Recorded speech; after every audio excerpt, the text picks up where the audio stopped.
So maybe to start off, can tell me your name and what you do for a living and why the fiancé is not here. My name is Nicole Berry. I work in a hospital as a lab technician. My spouse is sorry who could not make it to this place. Actually, they're having a meeting and the meeting will be ending at around 3. So we had requested if we could come a bit later in the afternoon, but we are having another interview, so he won't be able to make. That's why I came alone. First things first, how did you meet fiancé and what is his name, by the way? My spouse to be is Eric Ondu.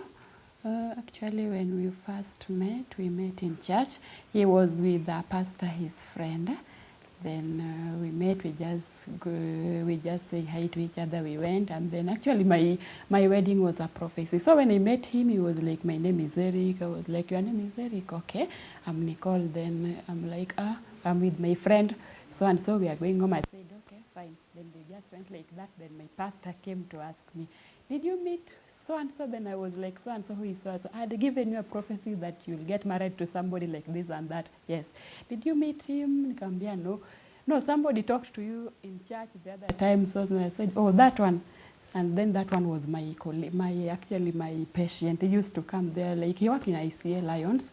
And sometimes they come to our hospital to take reports. So he's the one who usually come to the lab to take the reports, confirming how many patients have been treated and what was the cost and all that.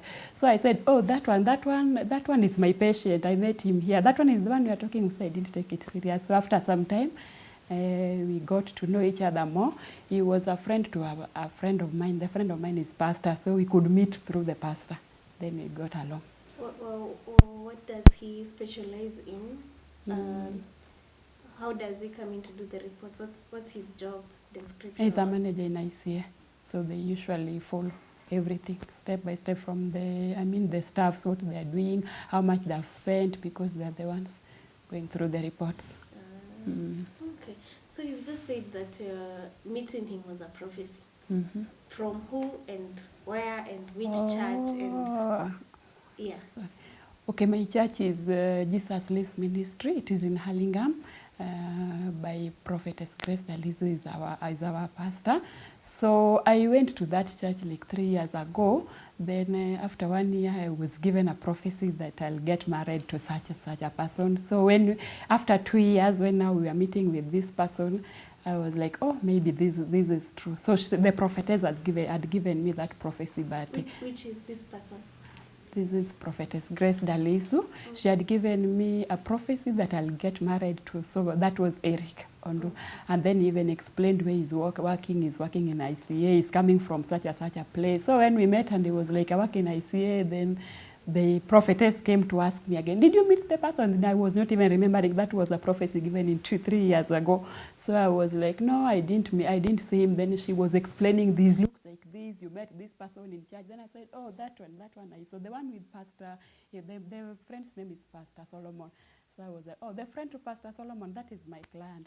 So after some time, he came to me asking, where do you work? I go to in such a place. That is your workplace. What you just went, I work there. I'm working. So we got along like that. Then after like 2 years, we decided to do something together. Which is this something together? Like getting married, getting to know our parents, knowing each other more. Then we got engaged and we were like, let's go and see parents and get married. So is this, when you're going to this church, were you born again or it was just a church nearby? Give me your experience. Oh, for the first time, I used to work in Aga Khan Hospital, that is in Donholm. Then I met a friend there who used to go to that church. And then one day this friend came and told me, hey, there's a church I go and we are having a conference. Would you mind if you come with us? And I was like, oh, on Sunday, this Saturday I'm held up, but I'll come on the other Sunday. So after that, when I went on that Sunday, I just found, that place was good. And by then I was from Eldoret. Actually, I didn't have a church. I was from Eldoret and I could work throughout the weekend. I didn't weekends, all of the weekends. So when I left that job and got a job in Aga Khan, then I was like, oh, today I'm free, let me go with you. So I went with them. Then it came like we were going every Sunday. And so then I became a member there. I want you to tell me the story that you were telling us in the car about the experiences, the different couples that he's prophesied about, and how he prophesied, how she prophesies to people, and majorly your experience, her prophecy to you in one or another. Mostly with our church, first of all, you have to believe. And again, you have to recognize that there is something different there. If you just go and you are like, this one dressed like this, then you won't even get a prophecy. So first of all, you have to be very, very humble to the ground. Like when you are greeting her, you don't even greet her with your heart. So at least she expects, hey, this person has honored me this much. Then let me tell her what the Lord is saying. Then she look at you and like, oh, how are you? And then again, she doesn't condemn. Like when I went there, she was like, how are you, Nicole? And I was like, who is this? Who knows my name? I want to see you. Then I was like, you know me? Yeah, I know you. I'm the pastor of this church. Then I said, okay. It is strange because I'm new here. Now, just come and see me in my office. So I went and saw her in her office, and then she told me, welcome to JLM. You are a new member here. This is the best. The first time I was not even given prophecy, but she told me, you can sing very well. You can join worship team. Then I told her, let me think about it. I just came here the other day. So when I went there, then people were like, hey, people are so good there. They are so friendly. They're like, you don't have to do this. If you do this, mom will see. If you do this, if you go to do this, so like everything you want to do, like even if I want to come here, I had to call her. Everything you are doing, you give us details by detail. So I was like, everything you do, you tell her. I say, okay. So they were like, hey, this is the best place to be. And then those people love people very much. Like even if you go there, like I had a friend who went there by then, and they couldn't even afford fare. So somebody just raised and said, oh, I'll be picking you. And they are so friendly, that is.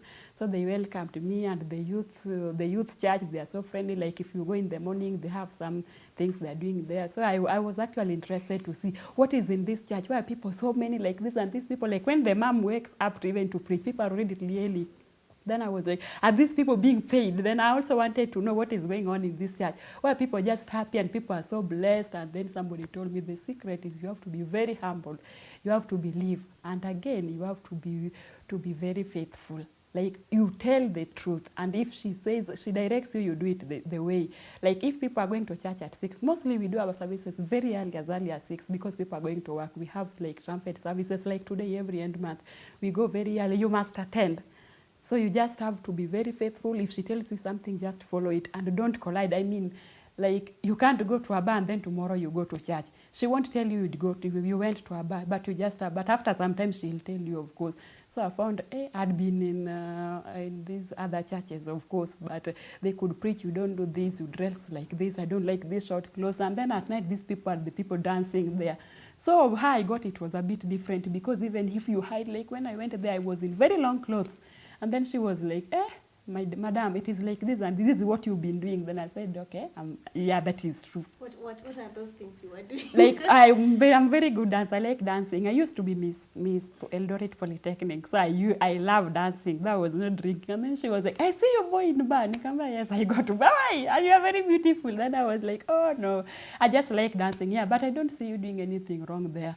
I want you to at least shift to a profession from this modeling thing. Now I want you to become more to church because you are going to be a youth leader. I said, okay. Then after some time I shifted actually. Then she prayed for me. Actually after 1 year I could not even step in a bar. Like there's a day even my sister had a birthday and then they were celebrating somewhere and they called me. We went. Before I reached there I was already trembling. Then I told them to return me home. I couldn't go. You just feel you are doing something wrong. Yeah, you'll just feel you are doing something wrong. It is not right. Even at work, you might get people, maybe patients. You know, some people, like where I work, there's a lot of pressure. Patients are so many, like 300 are waiting there. So it's like, they just throw words. What are you doing? You can go if you want, you can go. So sometimes you can't even talk. You just feel you are doing something wrong. She doesn't talk to me to tell you are doing something wrong, but you'll just feel it. So even if you go to church and you know you did a mistake somewhere, you will go and tell her, Mom, you know I did this and this and that. Then she'll tell you, oh, it is okay. You need to repent. You need to pray fast for 2 days. It is just that simple. And that's all. And you won't hear it anywhere. Have you ever done something that you needed to just go tell Me, her? no, I'm a bit faithful. Me, I'm a bit faithful. I've never done anything. There's a time I used to come late, but what usually used to happen, I was working somewhere, and maybe when I'm working, like this week, I'm working at night. So, and worship, we should be there by 6, which I'm not able, so I could come at 8. And then now they have to take reports in the morning. You came at what time? So she called me, you are coming late. Then I had to explain myself. I can make it as well. So it is that simple. She won't even condemn you, don't do this. But at least, even if you are going to be late, there is somebody, report, because she has all the details. She even knows the time you go to church. So it was a bit different. It was like, that's why I sticked to the church. I was like, okay. So it's not all about people are saying. When I went there, people are like, hey, people are dressing the way they want. Some are in short clothes. I was like, hey, ma'am, this church people are not born again. And then ma'am told me, people are not born again and you are going to the bar. And these ones I've never even, in fact, I have virgins in this church. Do you know that? And they are over 28 years. I've been keeping these ladies you see here, I've been keeping them. Then she could always teach you good morals. Like she usually gets these daughters of Christ, mostly on Saturdays every month. She talks to ladies how you need to behave, even the adolescent lady, every stage. She talks to them and she pray for them. She cover them with oil. So it is not easy even to go have a relationships outside there. You can't. She'll see. In terms of maybe doing something wrong, and especially when dating, the dating life, what has she ever done, like to make these couples in her church? Maybe they want to get married, and then maybe something happens. Talk about such an experience, if any. We've had few cases. Not so. We have few cases where people date in church and maybe they mess, 1 or maybe 2, but not many cases. So in such a case, and then even this messing is not that bad. Maybe they kissed, they hugged for long. Mom doesn't like that. She just wants you to be spiritual. So the best thing, if you mess anywhere, you just go on your knees, look for her wherever she's told. Tell mom, I've messed. This is what happened. And then she'll tell you, now we are canceling. If it was your wedding and maybe you went to that direction, maybe you guys had fun somewhere until late night, you kissed, maybe something like that. You just go and tell her before she comes and condemn you. But mostly she'll call you. Mostly she'll call you even at 4 a.m. She can call you, ask you, where are you? What are you doing? Yeah, so we had a couple who they were to wed, I think, in March. They were to wed in March and they messed up. What did they do? We can't be told everything, but this seems like the lady was saying it was just a kiss, but we don't know. Those are human beings, and mom cannot discuss somebody's information. So she just cancelled the wedding. How many days to the wedding did she cancel? Like 2 months. And had the couple prepared everything? Yeah, they prepared everything. They had booked the venue and everything. That is never a problem to her. That is actually not a problem to my pastor. My pastor is, you do the right thing and what the Spirit of God is saying. She's led. And if she's told this one is not happening, she can't do it. It's like somebody like a messenger. You're being sent to go and do this. So she can't she can't do anything besides that. If she's told to stop the wedding, she'll stop it. If she's told that maybe you break for some time, we have ever cases where the couple stop for some time and then maybe after some time, after fasting, maybe they fast for 1 month, they are told to continue. What happened to that couple? Give me that example. The couple who had been stopped for a few days. No, those ones, I think, they went home. Actually, they went home before confirmation. Before you do everything, it's always good to confirm. You might even take somebody home who is not your husband. You don't know. Nobody knows. What she usually says, you fast for even 1 week. Even you can even dream. She'll tell you. You'll even hear a voice telling you it is the right thing. Or like mine, when she told us, the 2 of us, to fast. She wanted to confirm is it the right man, because she needed to confirm to us. Then she told us after 3 days, you'll have a dream. Any one of you, if you get any dream, write it, you'll bring it to me. So my hubby had dreamt about somebody telling him this is the right woman. So she just told, before, when he was going to tell her, the pastor was already telling him already. So he didn't even explain. Then there's a time we usually have this fasting period like now August, October. we'll be having this fasting month whereby you sleep in church. If you are working during the day, you go to church, you go to work, you come to church. You fast the whole day, and then maybe sometimes you go with fluids the whole month. And then now this time, people pray a lot. Like those people who are remaining there who are not working, they pray there from morning to evening. No makeup, no anything, no, just bathing and praying for the whole month. So actually those months, my wedding, after that fasting is when she gave me the prophecy. And she told me the Lord is saying now your prayers are answered. Because the man he prophesied is coming. I was like, okay. And then I was like, maybe I'm still young, because this prophecy was 3 years ago. I just finished the college. I want at least to know Nairobi. Then I'm being told I'm getting married. So I walked away for 1 year and come back. When I came back, she told me the same thing. Then I told her, the wedding ring has been released.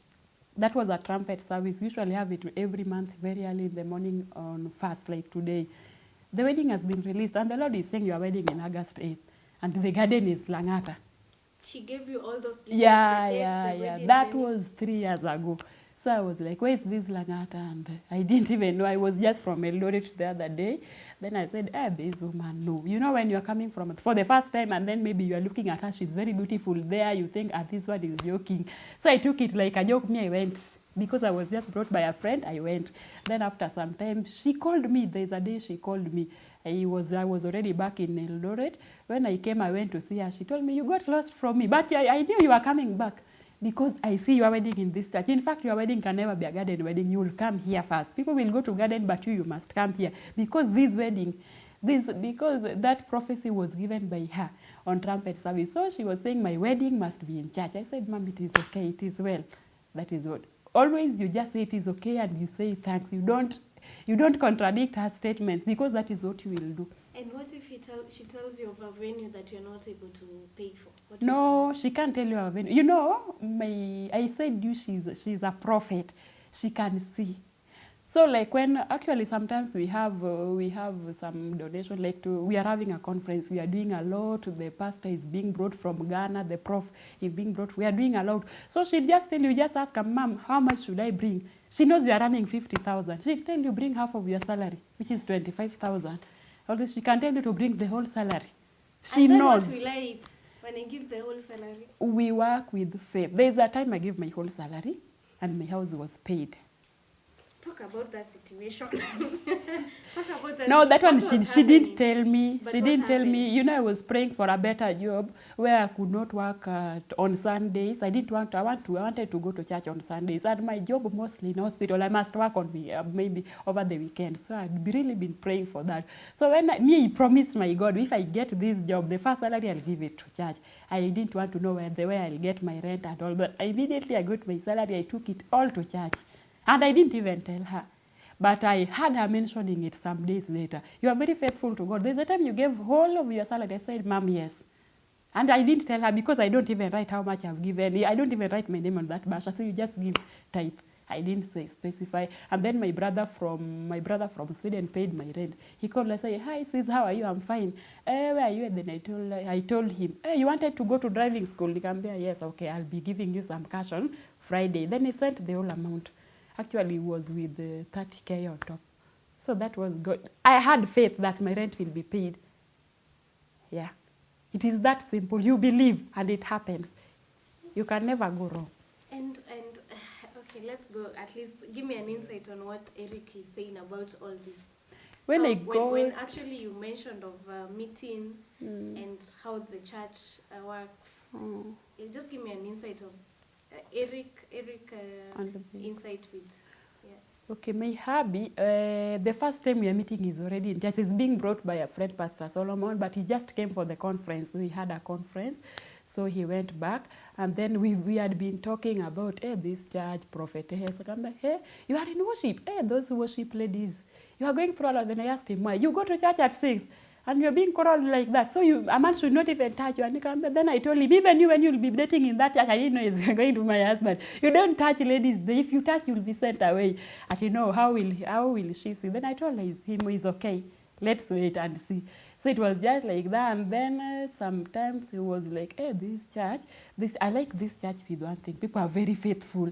People are very faithful. Like you see, even to giving, you can't lie to her. That is the thing, because she can see. Like even my job was a prophecy in 2 months. She told me you are going to work in Metropolitan Hospital. I want to remove you from Aga Khan. If you can't come to church on Sunday, then the Lord is saying it is now a time to move to another career. Then after 1 week, I was called for an interview there. I didn't even apply, but a friend of mine whom we were with in KMTC had mentioned my name there that I'm doing a good work. So I was called to go with my CV. I had an interview and I reported immediately on Monday, and that was on Friday. So it is that simple. You just believe, and then you be very faithful and be submissive, because you can't rebel. Anytime you're trying to rebel, you're doing anything, she'll call you. She'll tell you. She can see. So when Eric came, actually when Eric came to church, I didn't bring him. He was in MPC. Eric has been in MPC, so he had been coming on and off. Hey, baby, let's go to church today. I'm going to your church. Hey, your church, I like your church. Even the worship team, they're singing very nice. Like compared to our place, we are so many like that. Then after some time, he said, I want to be a regular member of this church. And then Mom called him one day and told him he's going to be an usher. He said, it is okay. Is it okay with you? He said, it's okay. That's the way he was recruited, and he's an usher now in the same church.